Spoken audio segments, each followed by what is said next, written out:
A couple of big questions that people have about Trump's announcement today regarding the price drop when it comes to GLP-1 name brand medications. So, one of the questions that I'm seeing over and over again is this going to put us back into a shortage? And I'm going to speculate that the answer to that question is no, because it didn't go into effect before the end of the year.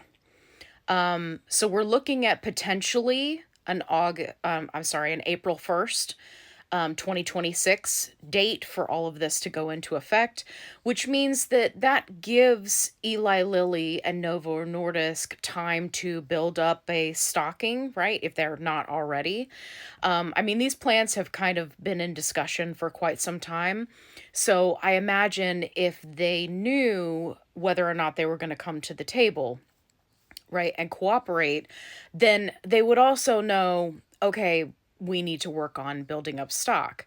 Because though the pricing has gotten better, and there are some people who will gladly switch from compound to name brand just for security's sake.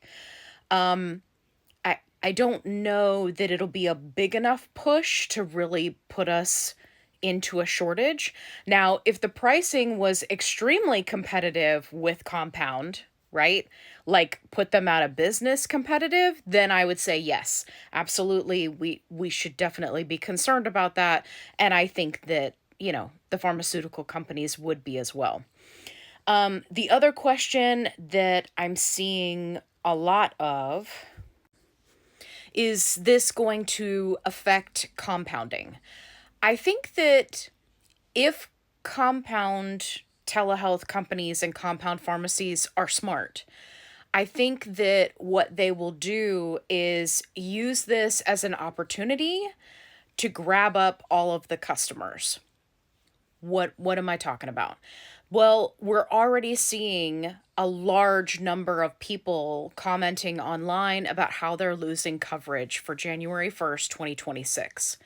If I owned a telehealth company, I would be dropping my price and snatching up all of those customers, because there is such a need for people to have access to GLP-1s. And while this, move by the pharmaceutical companies and our government is definitely a step in the right direction, it doesn't fix everything.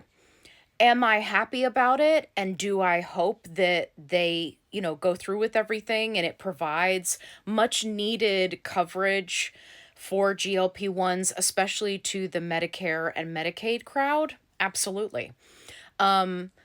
But I don't think it fixes the problems, right, with our healthcare system and with GLP-1 access in general. So for that, we're going to need to do a little bit more.